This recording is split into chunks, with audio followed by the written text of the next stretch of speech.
নমস্কার বন্ধুরা, আমি অমর্ত্য।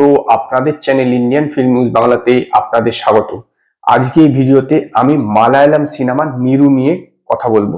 তো এই সিনেমাটা একটা হচ্ছে কোর্ট রুম ড্রামা। এতে আছে হচ্ছে আপনার মোহনলাল প্রিয়মণি এবং এটা ডাইরেক্ট করেছে জিতু জোসেফ।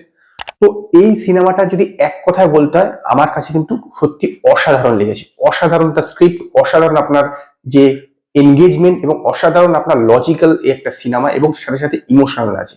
সিনেমার গল্পটা হচ্ছে এরকম যে একটি অন্ধ মেয়ে যে একদিনকে বাড়িতে ছিল, তখন তার বাবা মা ছিল না এবং তার যে কাজের লোক সেও ব্যাংকে গিয়েছিল। সেই সময় তাকে একজন রেপ করে, কিন্তু সে যেহেতু অন্ধ সে দেখতে পায় না।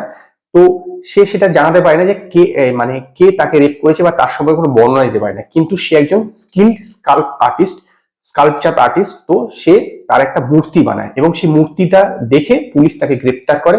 তো তারপরে সেই পুলিশ তাকে গ্রেপ্তার করে, কিন্তু সেই যেহেতু সে মানে ইনফ্লুয়েন্স খাটিয়ে আপনার সে কোর্ট থেকে জামিন পেয়ে যায়। এরপর সেই কেসটা আসে হচ্ছে আপনার এই মোহনলালের কাছে। মোহনলাল সেই কেসটা নেয় এবং শেষমেশ কি সে এই কেসটা জিততে পারে নাকি তার ফলাফল কি হয় সেইটাই এই সিনেমাতে দেখানো হয়েছে।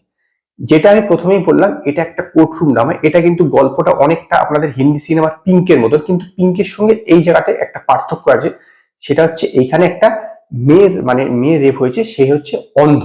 এইটা হচ্ছে একটা এক্সট্রা আলাদা রকম জিনিস এবং এটা প্রেজেন্ট করা হয়েছে যে ভাবে সেটা কিন্তু সম্পূর্ণ আলাদা। এই সিনেমাতে এটা কোর্টরুম ড্রামাতে দেখবেন দু রকম ভাবে হয়। একটা হচ্ছে যে কোর্টের যে বিভিন্ন ল এর বিভিন্ন ব্যাপারগুলো থাকে সেগুলো বেশি কচকচানি থাকে। দ্বিতীয়টা হচ্ছে বেশিরভাগ ইমোশনাল থাকে, একটা ইমোশনাল ড্রামা ক্রিয়েট করে। এই দুভাবে কিন্তু হয়ে থাকে। এইটাতে কিন্তু দুটো জিনিসই একদম সঠিকভাবে সংমিশ্রণ করেছে ডাইরেক্টর যিশু যোশু। নো ডাউট একটি দুর্দান্ত একটি ড্রামা।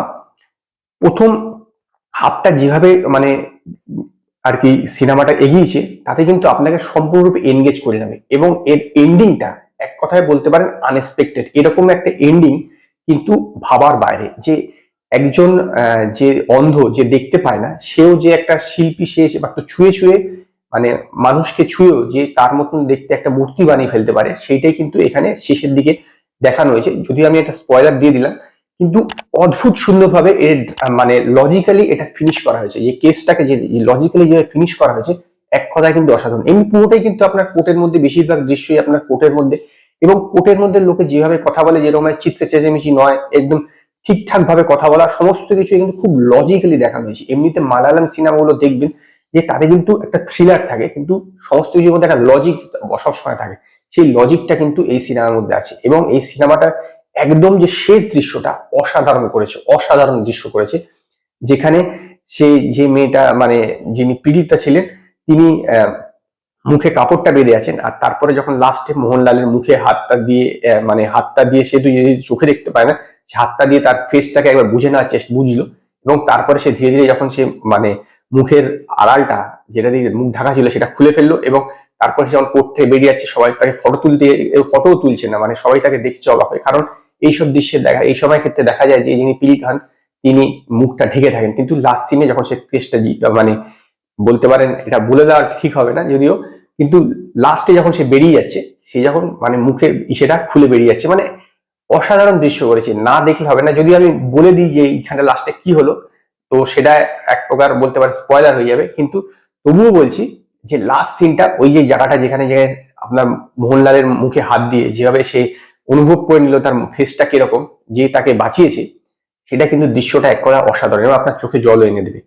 অ্যাক্টিং এ মোহনলাল প্রিয়মণি নো ডাউট খুব ভালো করেছে, এবং যে অন্ধ মেয়েটা চরিত্র করেছে তার সে হচ্ছে আনসারা রাজান। তার কথাটা আমি বিশেষভাবে বলবো, এত দুর্দান্ত অভিনয় করেছে, তাকে দেখে বিশ্বাসই হবে না যে সে চোখে নিজে দেখতে পায়, সে অন্ধ রোল করছে, মনে হবে সত্যিকারের অন্ধ। এতটা দুর্দান্ত সে অভিনয় করেছে থ্রু আউট দ্য সিনেমা। পুরো সিনেমাটা তার উপর বেস করে, কিন্তু সে দুর্দান্ত অভিনয় করেছে, একদম পুরোপুরি নিখুঁত অভিনয়। এই ব্যাপারে অন্ধ মেয়ের যে চরিত্রটা করেছে, নিখুঁত অভিনয়। স্ক্রিপ্ট অসাধারণ। ডায়লগ যে এরকম আছে যে হাততালি বা সিটি পড়বার মতন কিন্তু ডায়লগ নেই, কিন্তু সিচুয়েশন গুলো এমন এমন জায়গা আছে যেখানে কিন্তু আপনার নিজেরও হাততালি দিতে ইচ্ছা করবে। যেখানে কোর্টের কেসটা বদলে যাচ্ছে, যেভাবে ধরছে, এখানে খুব লজিক্যাল অনেক কিছু দেখানো আছে। যে একটা ফটোকে যদি আপনি ডিটেলিং এ দেখেন, যেটা শেষ হলো, তাহলে কিন্তু আমি অনেক কিছু বুঝে যাবো। যেমন একটা জায়গায় দেখানো হয়েছে যে একটা মানে সিসিটিভি ফুটেজকে এডিট করা হয়েছে। তো যে অরিজিনাল সিসিটিভি ফুটেজটা যখন লাস্ট সিসিটিভি ফুটেজ ছিল, তো আয়নাতে একটা নৌকাকে দেখা যাচ্ছিল। যখন আবার যে সিসিটিভি ফুটেজটার ভিতরে মানে এডিট করে একটা ইমপ্ল্যান্ট করা হয়েছে যে ইমেজটা, সেটার মধ্যে সবকিছু ঠিক আছে, কিন্তু ওই আয়নার মধ্যে যে নৌকার যে প্রতিবিম্বটা ক্রিয়েট হয়েছে ওইটা কিন্তু করতে পারেনি। আবার যখন ওই ভিডিও ফুটেজটা শেষ হয়ে গিয়ে পরের ইমেজটা যাচ্ছে, তখন কিন্তু আবার সেই পুরোনো যে আয়নার মধ্যে যে প্রতিবিম্বটা ছিল সেটা দেখা যাচ্ছে। এর থেকে প্রমাণ হয়ে গেল যে মাঝখানের অংশটা আপনার নকল। মানে অনেক কিছু খুব খুব খুব সূক্ষ্ম এবং ডিটেলিং এ দেখানো হয়েছে। অত্যন্ত একটি সুচারু সিনেমা, খুব দুর্দান্ত সিনেমা, নো ডাউট। হয়তো মানে এটা বলে মানে হয়তো এটা যে রেপের গল্প, সেটা হয়তো ভাবতে পারে বাচ্চাদের দেখার পক্ষে উপযুক্ত না, কিন্তু এরকম কিছু বিশেষ কথাবার্তা বা এরকম কিছু দৃশ্য এর মধ্যে কিন্তু আদৌ নেই। বরং এটি একটি নির্মল সিনেমা, খুব দুর্দান্ত সিনেমা। অন্তত আমার মনে হয় যে যে কেউ দেখতে পারে। আমি জানি না এটা কি সার্টিফিকেট পেয়েছে, কিন্তু এটি যে কেউ দেখতে পারে, নো ডাউট একটি খুব ভালো সিনেমা। আমি বারবার রেকমেন্ড করবো আপনারা একবার এই মালায়ালাম এই যে নেরু বলে সিনেমাটা আপনারা দেখবেন, খুব ভালো লাগবে।